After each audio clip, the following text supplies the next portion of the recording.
Okay, now looking at some exam style questions for our Surds topic. We're asked to write 5 root 27 in the form k root 3, where k is an integer. So the way we do this is to break down our 27 into two surds, which one of them has to be root 3. So we obviously know that root a times b is going to give us root a times by root b. Therefore, our root 27 will give us two numbers or two square root functions, with one of them being root 3 and the other one will obviously have to be, in this case, root 9. So we can break down our root 27 into root 3, root 9, and obviously this is all times by 5. Root 9, you'll notice, is a square number, so it will simplify to an integer of 3, so 5 times by 3 root 3. Now, timesing out by 5, we get this answer to be 15 root 3, meaning that k is equal to 15. Looking at question 4, we're asked to write 7 root 20 in the form k root 5, where k is an integer. So once again, we're going to need to write root 20 in the form of two surds, with one of them being root 5. So root 20 will have to be written as root 5 times by something. And as you know, they have to equal to 20. So root 20 divided by root 5 gives us root 4. So we're going to have to write this as this.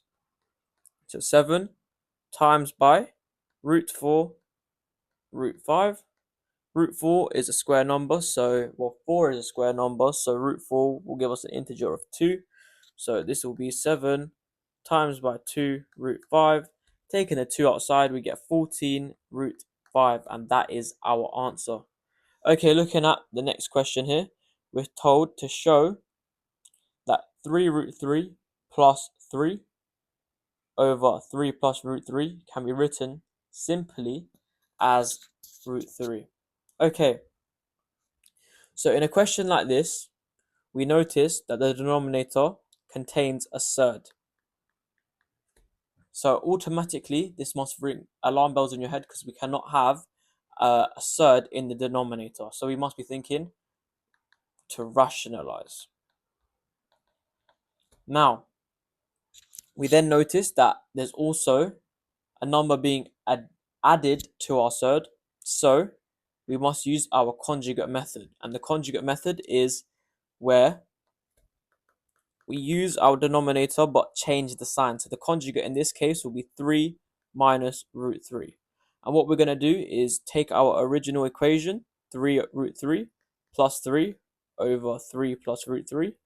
And we're going to times by the conjugate over the conjugate. So we're going to times top and bottom by the conjugate. Now, this is going to involve the FOIL method, which I'm not going to do in this video, but check out my previous videos if you want to know exactly how to answer these questions. But long term short, this will turn into 9 root 3 minus 3 times by 3 plus 9 minus 3 root 3 over 9 minus 3 root 3 plus 3 root 3 minus 3, which simplifies to 6 root 3 over 6, which will give us our root 3 as we needed.